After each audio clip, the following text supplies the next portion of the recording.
Graphic design is for people who cannot do real work. You are wasting our money on this nonsense. My mother's voice clipped through our upscale Nashville living room.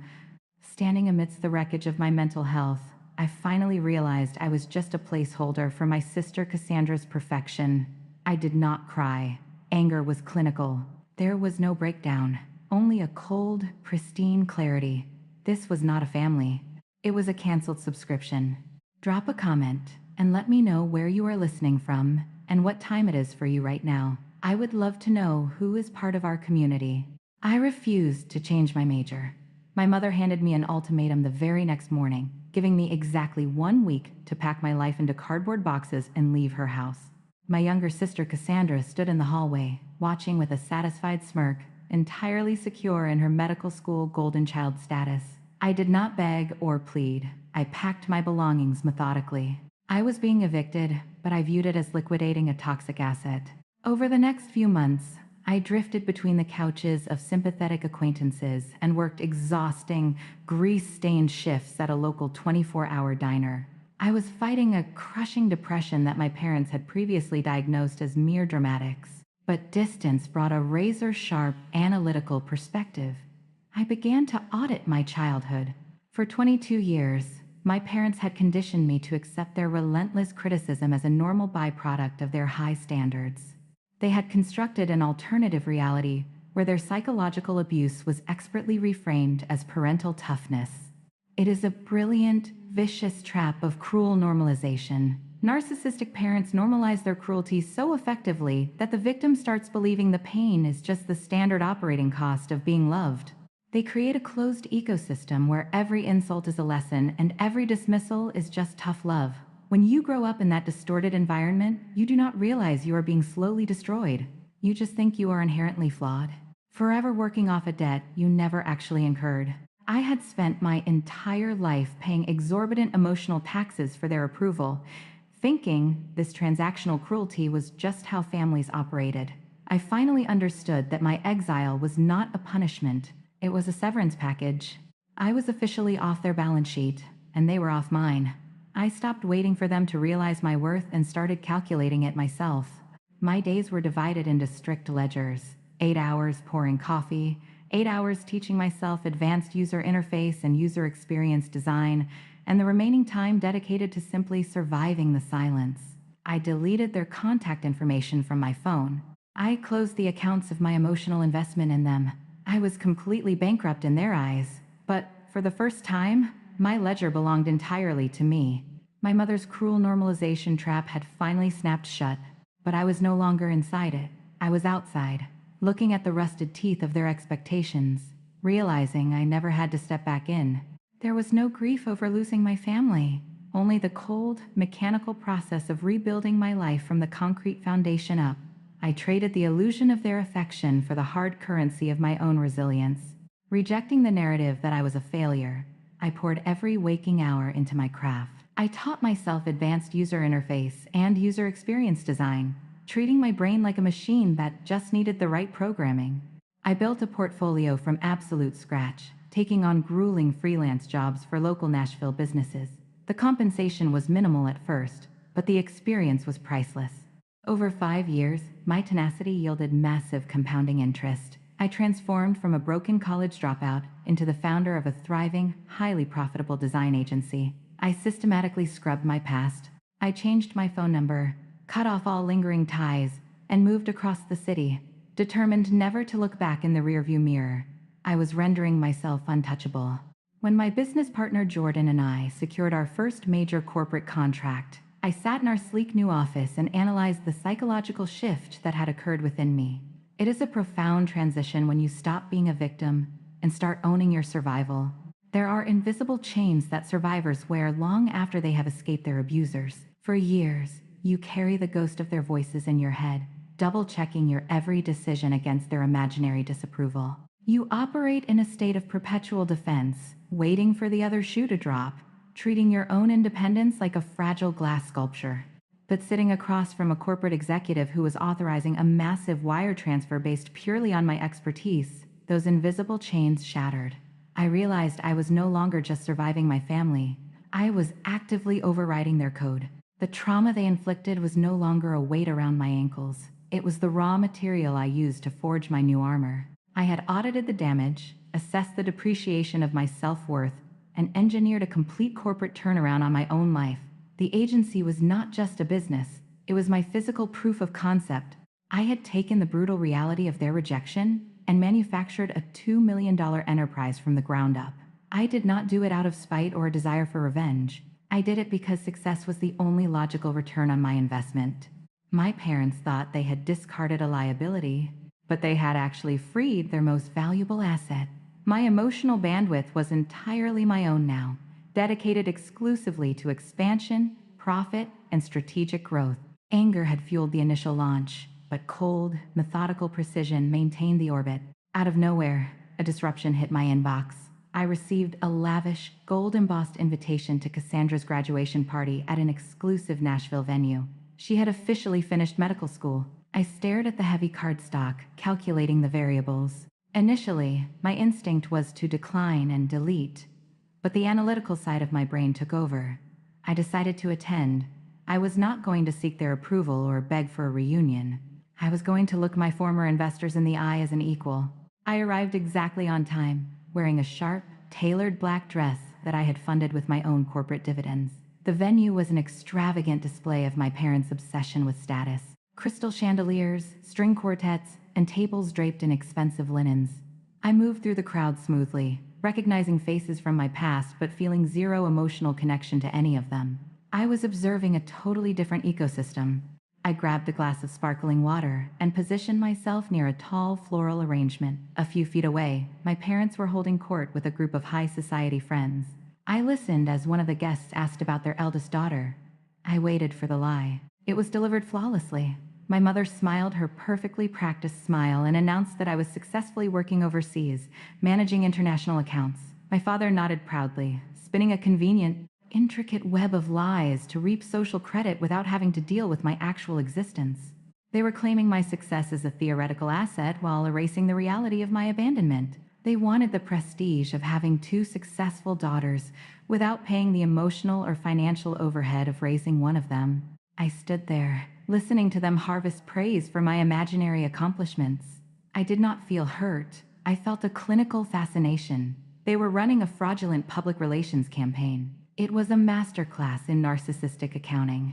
They had written me off as a total loss 5 years ago, but here they were, artificially inflating their social ledger with my fabricated international career. I took a sip of my water, feeling my pulse remain perfectly steady.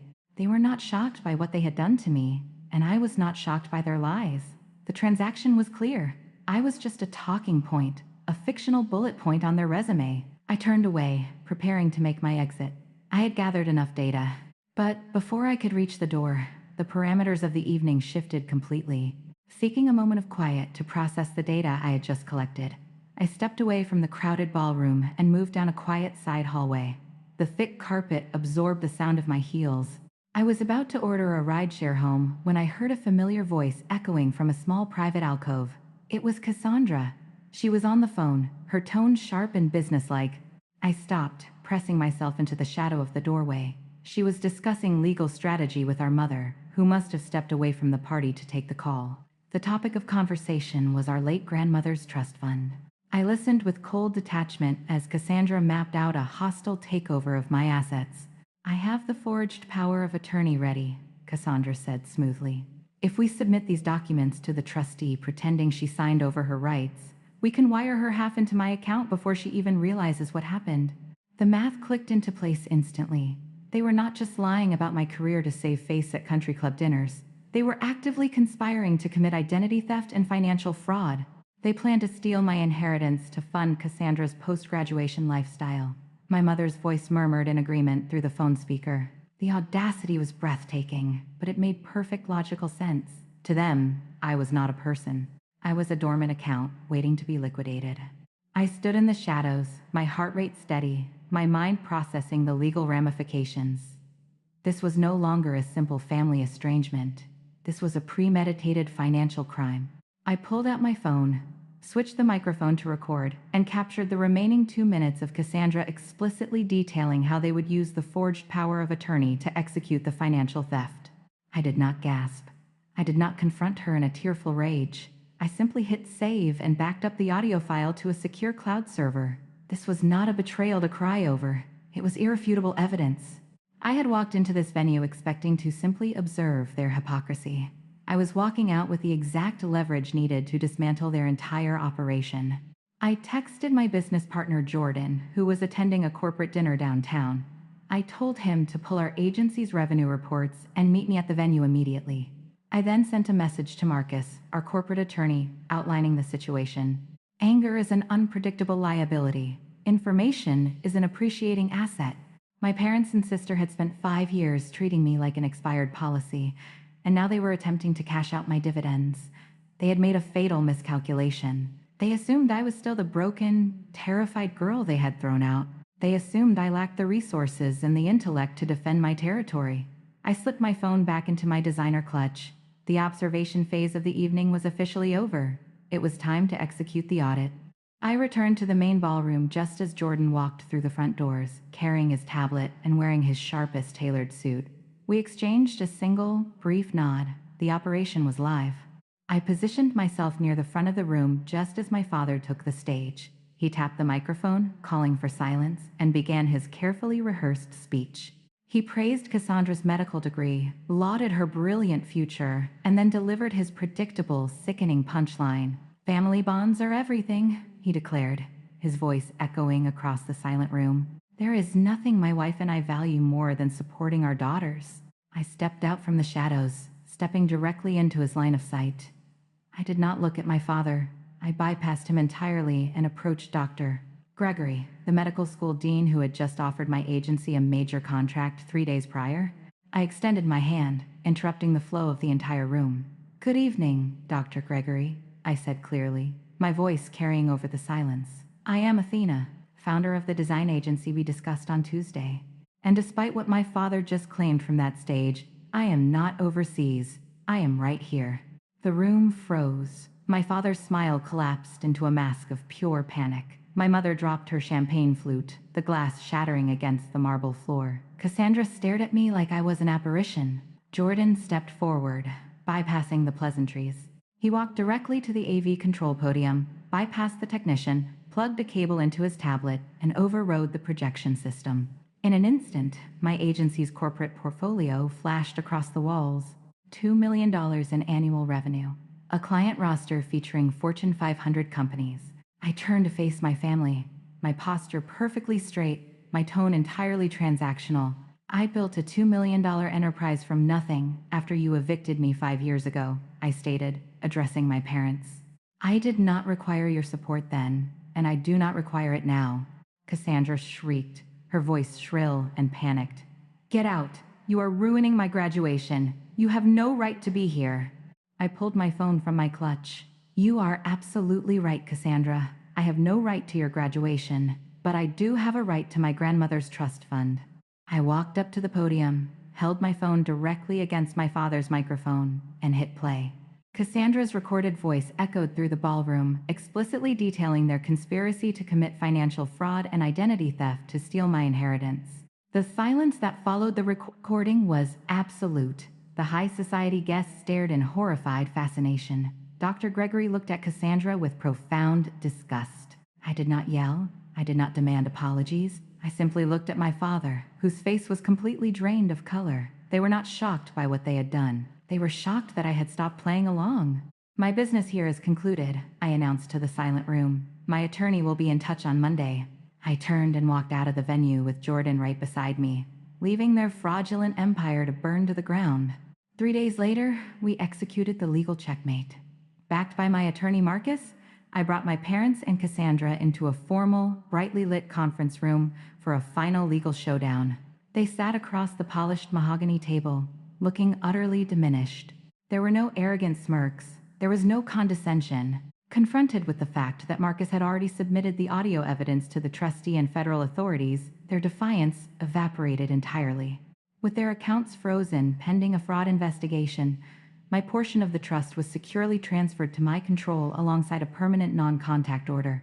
They surrendered without a fight because they had zero leverage left. Within a matter of months, the consequences of their public exposure took absolute effect. Their social standing disintegrated entirely. Their exclusive country club memberships were quietly revoked, their high society friends stopped returning their calls, and their pristine reputation vanished into thin air. Dr. Gregory officially placed a severe reprimand on Cassandra's academic record for ethical violations, effectively causing her matched residency program to instantly revoke her acceptance, ending her medical career before it even began. I watched their collapse from a distance, analyzing the metrics of their massive downfall. This perfectly illustrates the illusion of power of an empty wallet. My parents had built their entire identity around material performance and social status. They believed that wealth and public perception were the only true indicators of a person's value. But when you build your empire entirely on appearances, you are essentially renting your power. You possess no internal equity. The moment the funding stops or the public realizes the currency is counterfeit, the entire structure immediately collapses. They had projected an image of absolute superiority, but beneath the designer clothes and the country club dinners, their moral bank accounts were entirely overdrawn. They confused having things with being something. When their social capital was wiped out by the cold truth, they were left with absolutely nothing to fall back on. They were bankrupt in every conceivable way. I signed the final release forms, stood up, and left the conference room without looking back. I didn't feel vindictive. I felt nothing but cold, satisfying closure. The transaction was complete, the accounts were finally settled, and my ledger was perfectly balanced. Standing in my expanding agency office overlooking the Nashville skyline, I reviewed the latest quarterly projections. The numbers were flawless. I reflected on the exact trajectory of how far I had come since being thrown out onto the street 5 years ago. I didn't win this war by screaming, crying, or stooping to their toxic level. I won by treating my life like a failing corporate asset that required a ruthless, strategic turnaround. I won by making myself entirely untouchable. What people often misunderstand is that cutting off toxic family members isn't an act of petty vengeance. It is a profound and necessary act of psychological survival. Society loves to preach about unconditional forgiveness within families, but it rarely holds abusive relatives accountable for the systemic damage they inflict. The truth is, this was never about the trust fund money or securing a legal victory. It was about breaking the invisible chains of conditioning that keep victims trapped in perpetual servitude. Most people would excuse toxic behavior under the banner of, "that is just how families are." But enabling cruelty disguised as tradition is a slow, methodical poison. True strength isn't found in enduring endless mistreatment. It is found in the absolute courage to walk away and build a life where your value is never up for debate. I closed my laptop and looked out the window. The cold, analytical armor I wore to survive them was no longer strictly necessary, but it had served its purpose perfectly. Now, I am writing this letter to those on the fringe, to the ones who are constantly made to feel like they are too much or never enough by the very people who were supposed to protect them. I've come to realize that your exile is not your ending. It is your ultimate beginning. Forgiveness isn't always for the other person. Sometimes it's the only way to set yourself free from their narrative, by accepting that they will never change and walking away for good. You do not have to endure cruelty to earn a seat at a table that was designed to break you. You have the power to close their accounts, restructure your own internal worth, and build an untouchable empire from the very bricks they threw at you. Have you ever been underestimated or made to feel invisible by the people who should have loved you most? Drop a comment below, hit subscribe, and share this story with someone who needs to remember that their worth is never up for debate.